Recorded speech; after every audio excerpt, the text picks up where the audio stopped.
Welcome to the bold analysis, ladies and gentlemen. I promised you that this time round we will also try to do it different.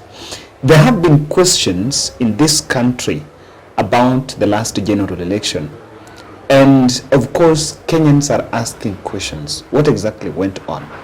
The newspapers have wrote stories about agents on Azimio Tallying Center. And let me tell you that today I am seated with Fred, and Fred was at the center of some very key operations in Azimio Tallying Center. And so he's just going to give us a clear audit and help us answer some very important questions by just simple what exactly happened. But without much ado, I want to give him time to introduce himself. Karibu sana, how are you? Thank you, I'm good, Mr. Kevin. Yes. Before I introduce myself, I like the look. The suit, eh? Yeah, the suit, you're actually very smart.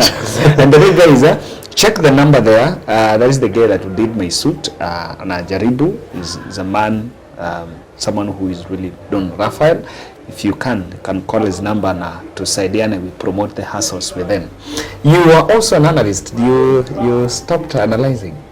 Yeah, but in fact, again, I just want to appreciate you because you promoted most of my videos. And then I became sick in the process, and that has really jeopardized the situation. But I'm back now. Okay. And we sympathize with you, for the sickness. Fred, you are center of activities in what many people really, it was a highly guarded secret, an Azimio Tallying Center. And just take us through how exactly did you get there and what happened? Yeah, and I think this is very important today that people are watching this from the bold. As always, the bold will always not keep quiet. Yes. Yeah. So people have been asking whether there was a tallying center, was there one, was there not? I want to confirm today that there was indeed a serious, not just a tallying center, but it was a serious tallying center. And number one, how did people get, or what is the criteria of identifying who was to take part in the process? In that tallying center? In that tallying center. One, there was a secret advertisement about those who could apply. And those who eventually applied, yes, the guys who were trying to evaluate you, whether you could be part and parcel of the process, were checking what I could call the social media platform. They could check your conduct in social media. Yes, your conduct, you got it. What are they looking for exactly? For example, they will check your face because that was authentic. You had to give them your Facebook account and Instagram and all that. So they were checking the kind of posts you are making. That you've been in the last, not just 2 weeks or what, but for like 6 months. Now the importance of this was that, you see, in the Azimio Tallying Center, they wanted those people who I may call were very friendly to the Azimio presidential candidate. Raila Odinga. Yeah. And so almost 3/4 of those who eventually were given the task were those who they had evaluated and verified that these are Azimio Damu, if I may call it. Yeah. And so there was a tallying center and a serious one, and those who are there, majority, because I cannot rule out a possibility of more. Yeah, because also guys, perhaps maybe the supervisors could also call their friends and all that. And then the second part, Kevin, is that because I remember when we went for the first meeting, a kind of what I call the induction. The guy who was doing this, I will not call his name because there's a guy that is known, he's a prominent man in Kenya, asked one question: guys, why do you think you are here? And because we had, I think majority were university students, who most of them, I think, had done what we call computer science, because they were told that this is going to be data entry and everything. So when the guy gave this question, why do you think you are here? Very many of us said, oh, we are here to collect data, we are here to do what. And then after all the attempts, he told us one thing, that, and I will not forget that, he said, we are here to make Baba the fifth, period. That's what we are here to make Baba the fifth. We are here to make. In fact, those who we were within at the training center, some of them are your class. They are following the bold, and they will tell you, they will confirm. Yes, that we were told. Yes, we are here to make Baba the fifth. That was the first one. Yes, but just now to interject a bit. Yes. You are supposed to receive results from both sides. So how are you going to make Baba the fifth? Yes, because you're not the guys who are going to vote. And that is the second point I wanted to give you. He told us that if you, for example, you love Wajakoya so much that you'll be at pains if Raila wins and Wajakoya does not. Or if you love Ruto or any other candidates. When you're talking about Ruto, you're taking your sound cheesy. When you love Ruto. When you love President William Ruto. Yeah, he is our president now. But you see, I'm trying to reflect back then. He was not the president, he was still a presidential candidate. Yes. So I'm trying to quote verbatim what the guy said. Let me just say that he told us that if you have an alignment with any to anyone or any aspirant then, and you feel that you're being here, will kind of compromise what you believe in, then because it was the first training and you were being paid, he told us, we will pay you for today, and then just leave. We call it a day. And so those who are there were made to believe that we're here because we love Baba. So to your question, that we were going to receive results from both sides, we were told that loving Baba meant one thing. Don't change any result, because you may think you love Baba so much so that when the results come, you may say that now, you see, we were taking the result from the agents. Yes. So you may think that you love Baba so much so that when you are keying in data, you say no. Ruto cannot defeat Baba. That was to boost the process. Yeah. So we were told that part of the process was to ensure that in case this thing ended up in court, then whatever we were doing was going to be used. So it had to be very credible. Yes. Wow. And that makes me think that perhaps if I would come and I don't subscribe to Baba ideology, then I would walk out the next day and dine with Baba's competitor. Now that people were given leeway to live at will, if you don't. Yeah, there was. Would someone leave and not come back? No, I didn't see anyone who left, because part of it, they were paying. They were paying us handsomely. Yeah, I will not say. I will say how much. The reason why I'm saying this, very many people have misrepresented Baba. They say the people are not paid. That is a discussion for another day. But you see where we were paid handsomely, and no one left. No one left. And and of course no one would leave, because again you will remain a marked man. Yeah, but there's another thing that happened. They knew there was a possibility that one could leave. And we guarded. Let me just say there was something was done, because you've not asked me where this was happening. It was not in the cloud. This was taking place at the Jubilee Center. At the Jubilee headquarters. The Jubilee Party headquarters. Yeah, the Jubilee Party headquarters. There was also another center in Bomas, but the one that was highly guarded was the one at the Jubilee headquarters. Where? Okay. So in your induction, it took how many days, and what exactly were you guys doing before on the induction period, before even the voting day? So guys might not believe this, that we were at the Tallying Center for close to 2 weeks. Before the elections. We took an entire week just trying to rehearse, to do something. These 2 weeks you are being paid daily? Yes, daily. Then that means, before you even say, that means the cost of this is very high. Very, very high. And we used to see some of the prominent politicians getting in and out. These 2 weeks? In these 2 weeks. Some of them did not find time to come and even talk to us. You could see the urgency, they could come, we were told. You see, the Jubilee headquarters, I think, goes up to the 6th floor. We were operating in the ground floor and the first floor. So the rooms were demarcated in such a way that you see we have 47 counties. And so they did it in such a way that county number 1 maybe to 20 will sit in one room, but they did not, it was not that sequence that it has to be county number one, county. What happened?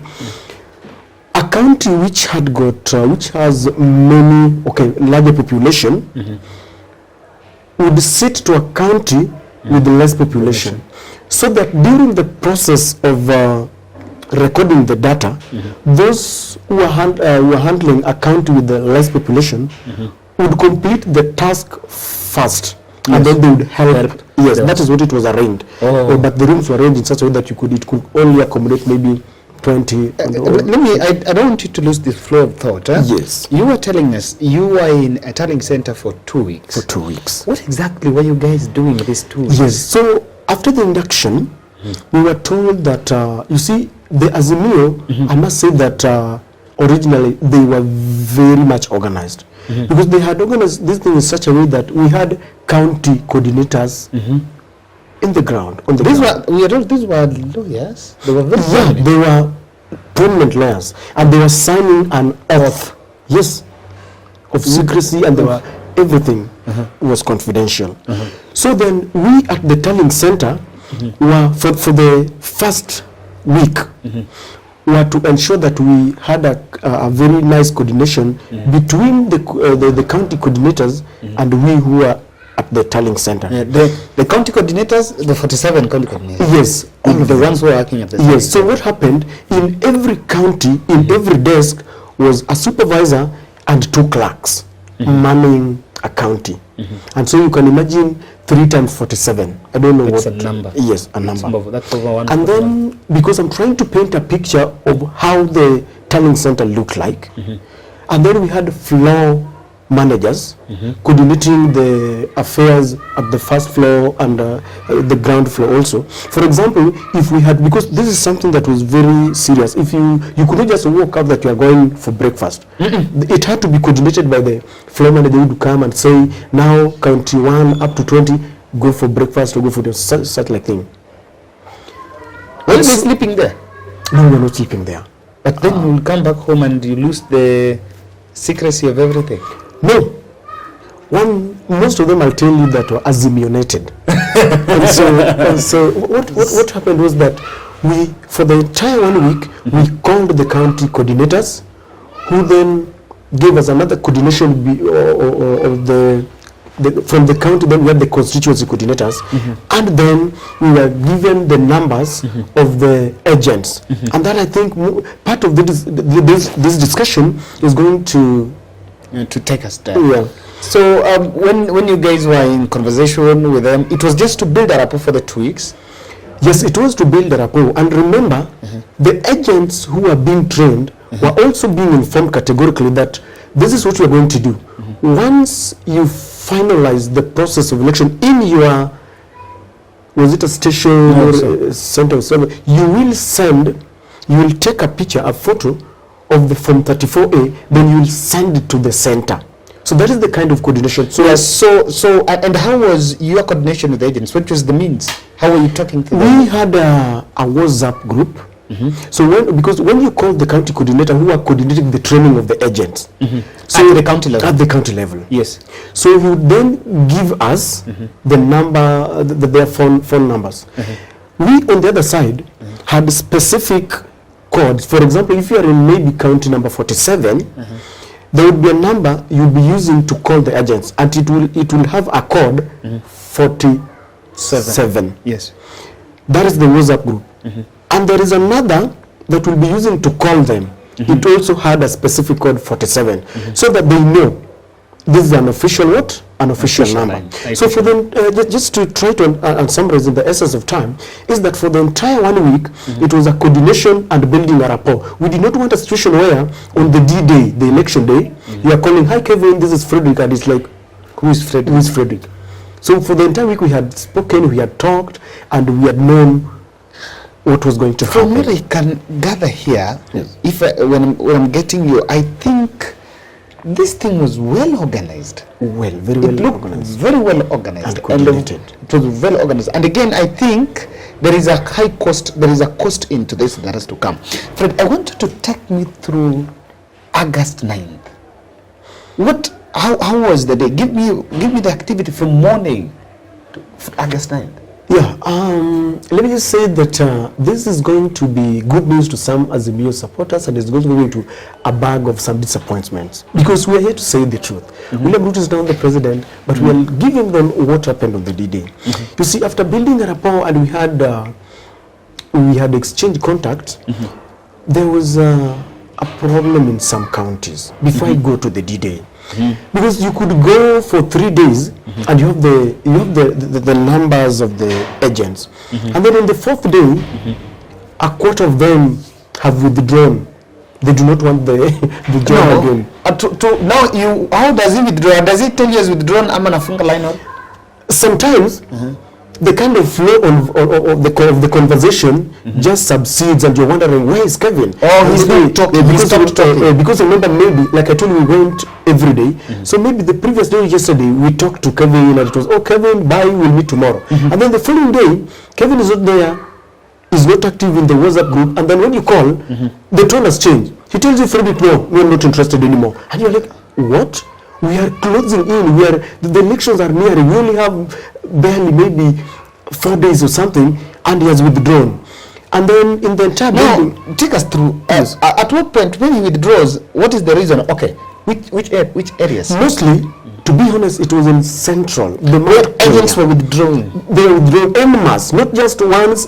You know, we had several. If you talk to them, and like I told you, your supporters at the board will confirm this. Not once or twice. They withdraw, and you're back to square one. So, but when you tell your supervisor is supposed to... The supervisors were supposed... It was a well-coordinated program. The supervisor had to report to another one. We had about 10 senior officials there. And we had politicians coming in and out. I wish I could call their name, but no. So, ours was to report.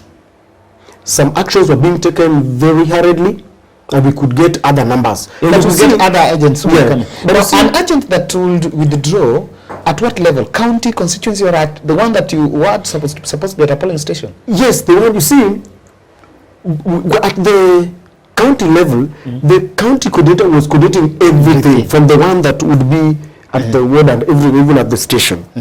So, at any level, you can imagine, even at the ward side, even at the county level, if someone has been trained, most of them have been paid, then they suddenly withdraw. You can imagine what kind of mess and confusion what would bring that? Was the process infiltrated, or were these people infiltrated? What would be the ground? We had a lot of it. It left room for speculation, because others confided in us that they were being intimidated by locals.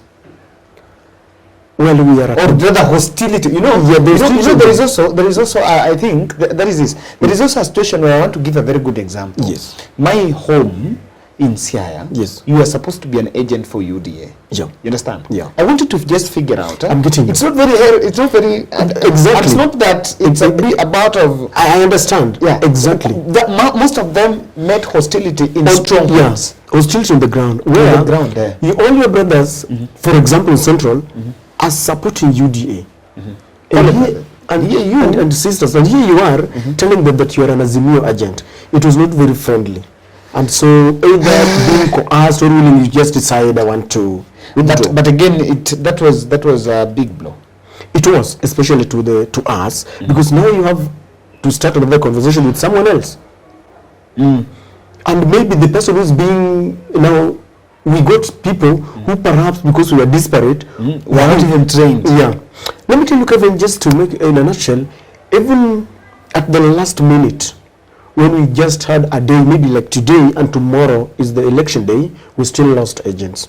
They withdrew. The previous day to election. It was very sad. Like I told you, this is a bag but that means also agents should take some oath in future. I think some of them took oath, but you see, they thought it was just a piece of paper and just saying. Now, on the D-Day, as you asked, some of us voted. We woke up early and voted, because during the training, it was mentioned that if you love Raila so much that you feel you must vote, then make sure that you vote very early in the morning. Otherwise, you need to be at the Tallying Center very early in the morning. Why? Because it was we at the Tallying Center who are going to coordinate and find out whether all the agents have arrived. So it goes without saying that we were at the center very early in the morning, just trying to call, hi. So in the morning is to call agent, just station. Yes, and then we are reporting any issues. The gadgets have not arrived. The flow of the voters, the papers and everything, the turnout, are there, incidences of intimidation, bribery and all that. Which kind of reports were you receiving during the day before when the results started flowing? In the morning, like I told you, some of our agents did not report. But that, I want to let that rest. Now, those who reported to work were giving us some positive reports, but let me talk of some of the negative ones. Some of them were telling us that there's a lot of bribery and all that. But you see, some of them could take pictures and send to us, but as usual, ours was to report to another high authority. Whatever they were doing with the report is up to them. Ours was to make sure that we give credible information. But again, also, I also know that in this digital age of social media, people will even just take, like at electioneering period, there was a lot of fake news that was coming. So someone can even send you a photo, and before you authenticate that photo, you are in the radar of spreading a false news. I think that is the reason why the supervisors and the managers were to be very cautious and verify the kind of, especially when it is Is it true that my good friend Nick was from Sotik, and he was telling me that, Kevin, I had to get food for an Azimio agent here because the guy did not.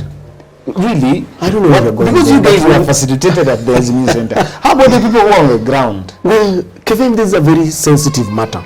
But I like the ball because we are going to say it anyway. Because it's the audit. We want to audit what happened. It will help, you might contest for presidency in the next 30 years. No, but I'm going to contest for MCA. Okay. 2027. No, you must take it. Now, let me tell you, Kevin, we had agents calling us, because they could also call us. They told you it was a call, they could also call at will. Yes. And most of the time when they call, you disconnect the call and call. When you tell them, I'm calling you back, because we had the credit, we were given airtime. So some of them woke up very early in the morning. They told us, Frederick, we were told to wake up very early in the morning at 4. Sakumi, we were waiting at the station. The saddest news is that because we checked on them after almost every 4 hours, just trying to understand what is happening. And by 1, some Azimio, and I'm talking of some Azimio agents, were reporting cases of being famished. They were hungry. They've not eaten anything because they said they woke up very early in the morning. Since morning up to 1, someone has not eaten. And then some of them are telling me that when we went for training, we were not paid. When we tried to inquire, you realize that there are others who have been paid very well for the period that they went for training. Others were even paid their money before they came to the station. But others, from the training, they have not been given anything, they don't have food. And now, they watch their competitors taking good meal.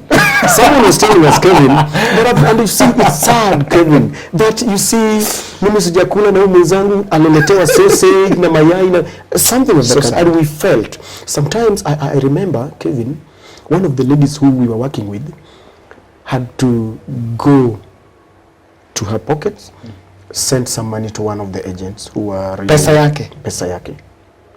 And I know people in the ball will tell you quite a number. Personally, I know there are a few who reached out. The very voting day telling me, Kevin, I need to eat.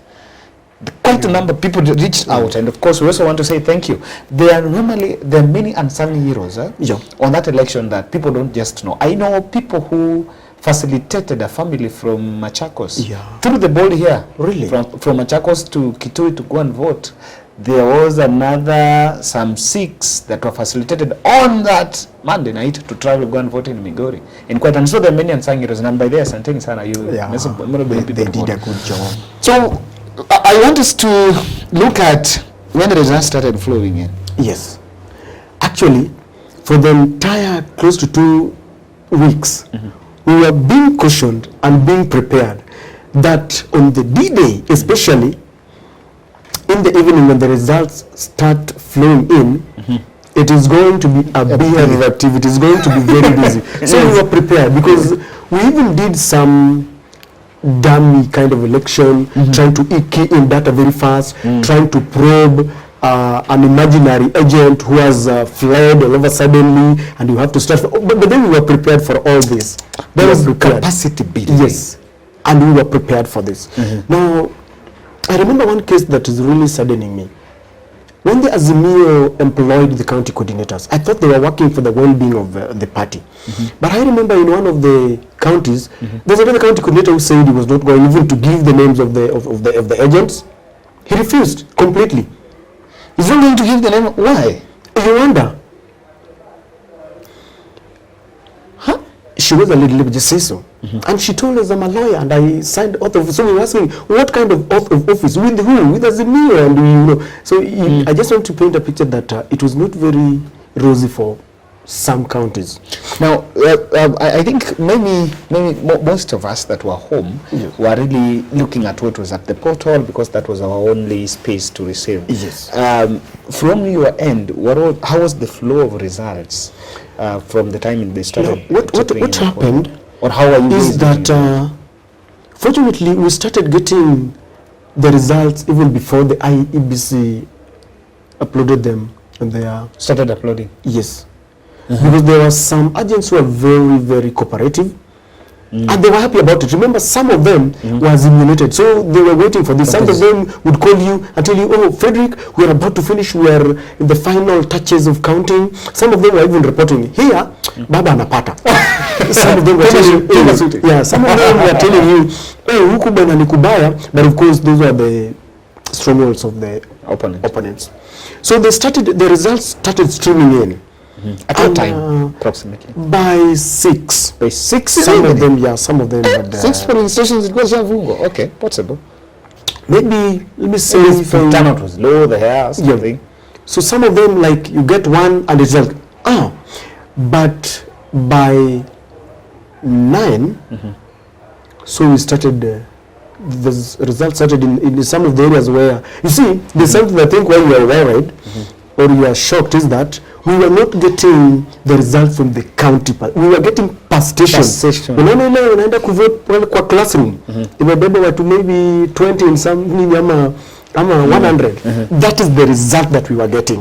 So don't get shocked when I tell you by 6. Someone closes the voting. And there's some areas which they had 200 or 100. So some of them have started giving result. I'm telling you, and you see there was a mixed, there was some kind of anxiety. You are here, you have been indoctrinated that you are here because you want Raila to win, and so it is your wish. Even though you cannot control what is happening with the ground, but it is your wish. So the results started coming in, and we were very fast. And the supervisors were checking very fast, and they wanted to make sure that we are ahead of the IEBC. At around... midnight. Why did you guys want to be ahead of IBC? But of course you guys were not releasing your data. What is happening is this. The IEBC were also uploading forms in their portal, which we were given access. But we are also getting ours directly. That's why I'm saying we wanted to be ahead of them. In some counties, in some places where, for example, I told you of a county where we didn't have agents. We were using the results of the IB in the IBC was in Kenya County. Yes. Let's not mention. Yeah. So that is what happened. There was some kind of tension at about midnight, because the entire senior personnel came. And they were shouting, "You guys, can you be faster? You guys!" And we were wondering what is happening. We were like, "Is Baba losing? What is this urgent change of?" Everything was tension, and we worked. Let me tell you, Kevin. I remember. You said test kagi nini tio? Tio. Lakini sasa unasikia si ndio? Unanisikia mimi? Nakusikia but wewe unaongea polepole. Sawa. Aya. Now, the very day when that tension, take us from that tension. From that tension, what then happened? It was palpable tension. Hii ni saa ngapi usiku? kitu saa 6 usiku. Wow. And the entire senior are down here, and they're like, guys, and you're wondering, hey?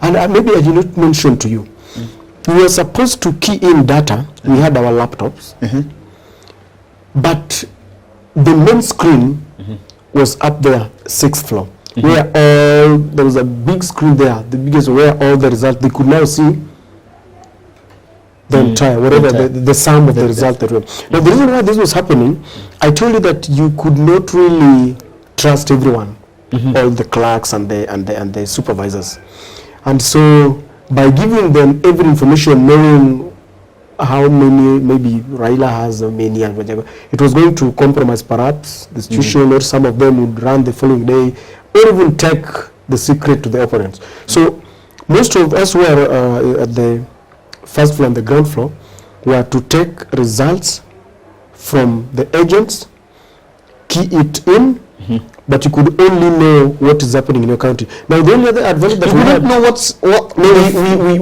know we talked, and we, for example, I remember when the Nyali MP, you remember the Jichupevu, when he won that, and we were sitting close to the guys who were manning Mombasa County, and they were like, what is happening here? Of course we were left free, we could be talking and sharing, and they were like, Jichupevu amepenya bwana. And of course some of the Azimio guys were, hey bwana, this is strong. So there was a lot of pressure, and we were wondering why, we didn't know why, but that gave us a kind of impetus. We worked with a lot of enthusiasm, so that by Satisa, we were at, I think, 90%. 90% including what your agent sent and what the Nini has also sent. 90% in the sense that the only 10% that was remaining was because some of the agents were not there, and the IEBC had not uploaded them. So we were waiting for them. Until they came back and they were telling us, mmefanya kazi nzuri, just check if there is any other form that is coming. They wanted to make sure that everything is of course, yes. And there's a video that was going around of some people celebrating. No, but I don't want us to go. We go there. That was the next day. Yeah. We are talking of the next day. We are at Satisa now. We are now closing the next day because we started election. I don't know if you are getting this. We are now getting into the next day. You told me about Satisa in your place. Yes. So I'm telling you, at Satisa we were almost done. And we could only speculate. We had... did you have an idea? We were winning. We were ahead of Citizen. You guys were watching Citizen and MTV, and you were at, I don't know, 300,000 or 400,000.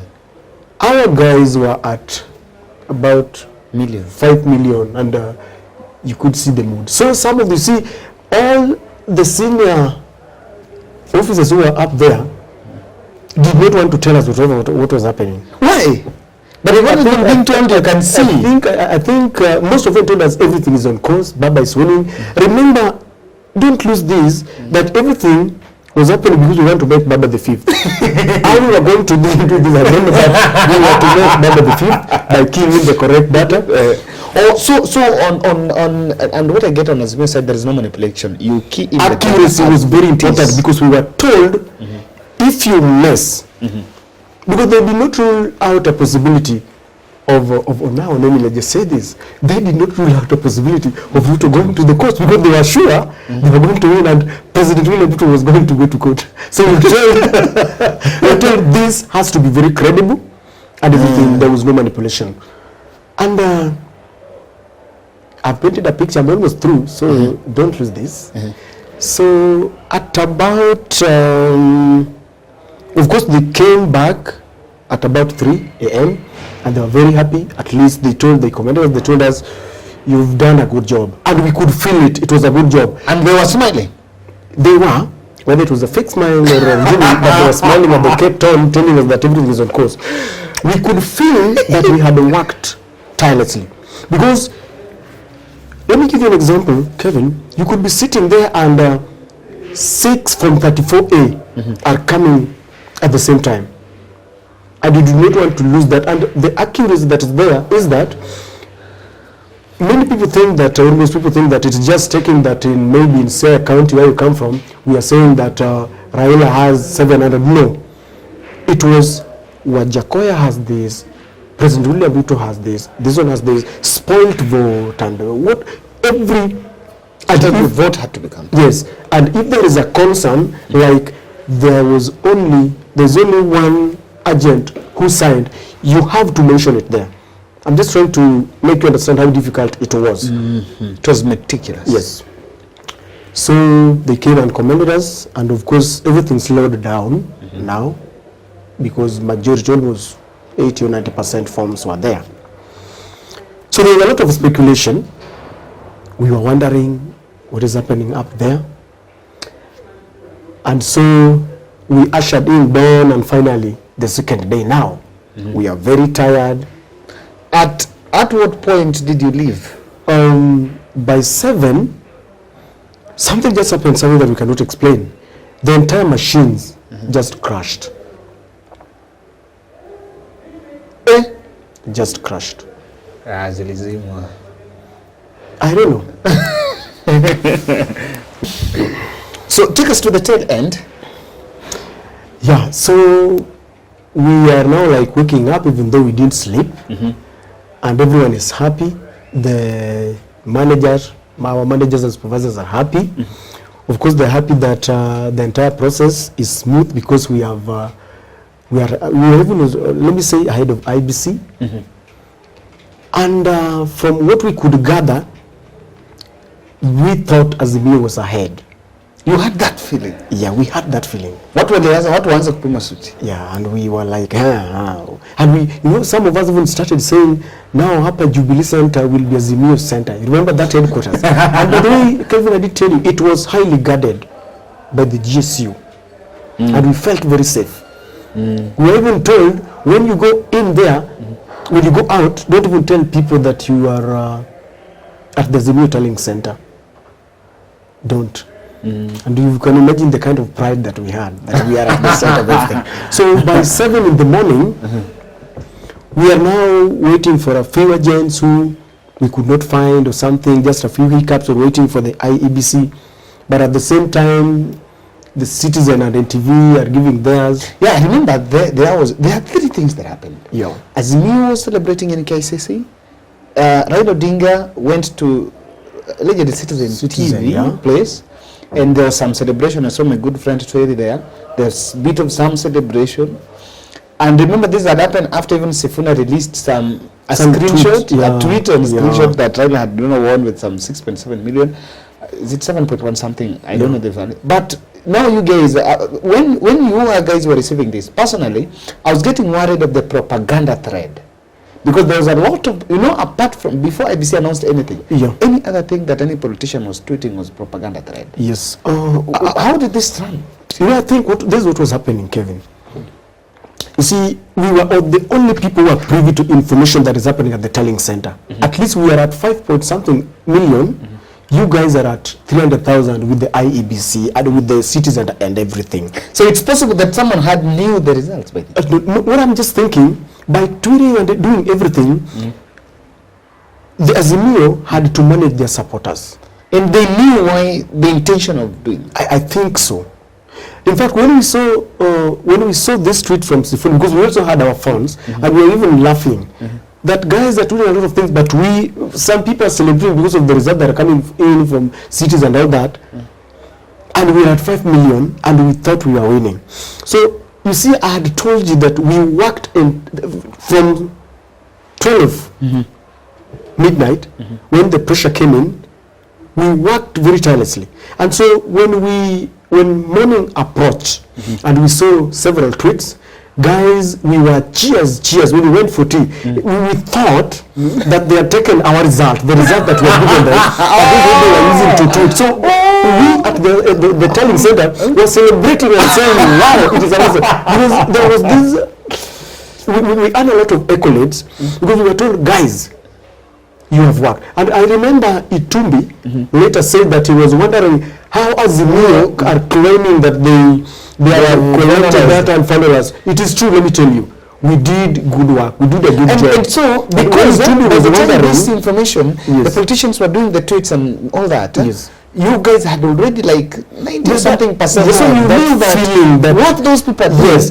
And we were bragging there. And we were like, guys, in fact, what gave us that courage and even the kind of happiness that we had then is that, yes, we are tired, but it is our result that these people are using to tweet and because there was a coincidence that these results are coming immediately after we Yes. So we were much convinced and persuaded that it is our result. And there's a lot of phone calls coming from friends and relatives, at least the few who knew that we were there. Your mother could call you, Ikoaje, and you tell them, it's coming home. It's coming home. It's coming home. It never arrived home.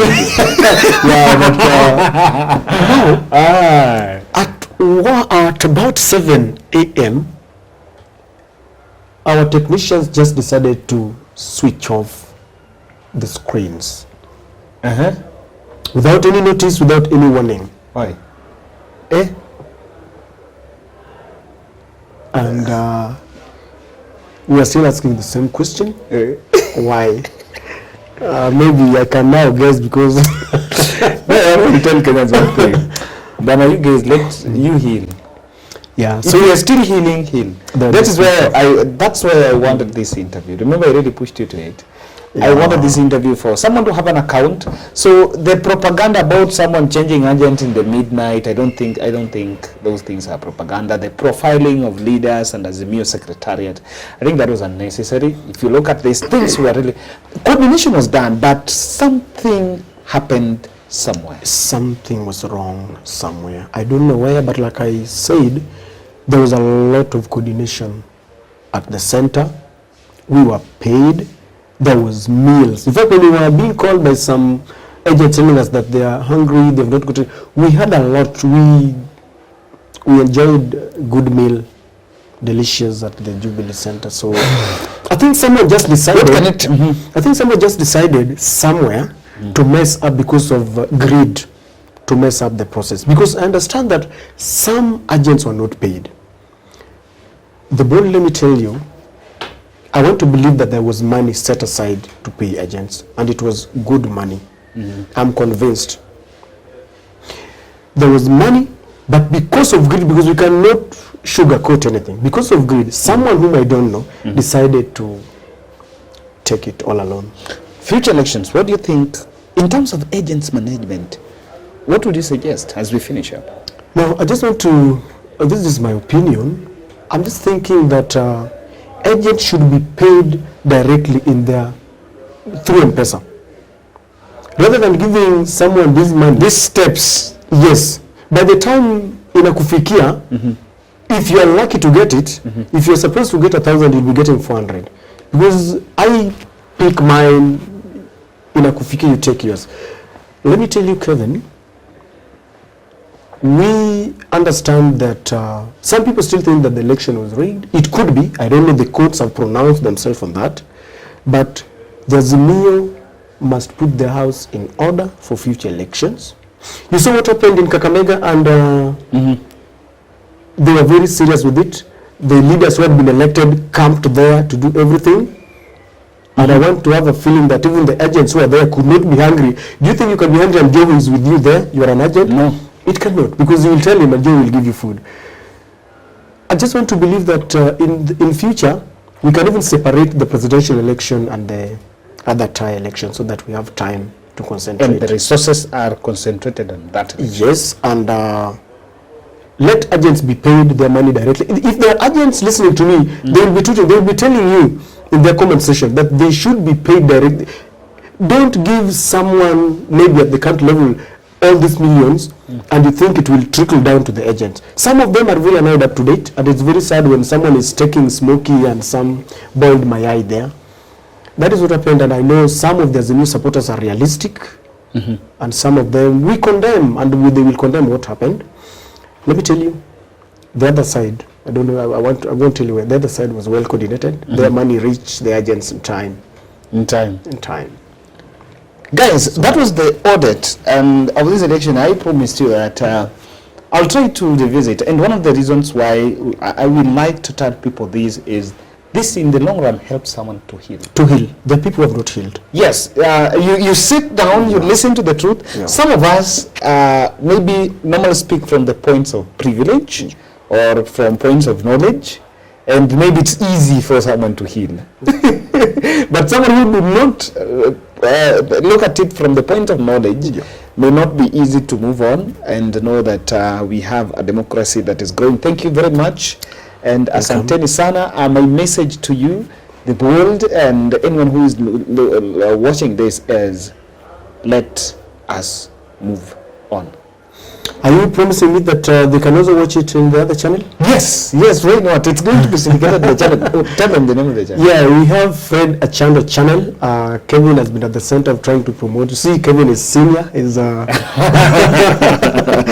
trying to groom some of these. So, guys, I know we share some of videos. So he promoted some of our videos. So you can also, after watching the bowl, you can also watch it in fredachando, and many more are coming, courtesy of Kevin. And Kevin, someone just sent me a tweet that you are helping, really helping this year upcoming analysis, and even what we call the corporate, how do you call social it? Social. I remember there's this lady who you helped. Yes. And guys are saying, they just told me, tell Kevin he's doing a good job, and God bless you. Asante sana. Yeah, we are living in a society where we also need to be cognizant of people's issues. Yeah. And that is it. But we were able to pull enough for Sarah. So thank you guys, and let's meet in the next. Thank you.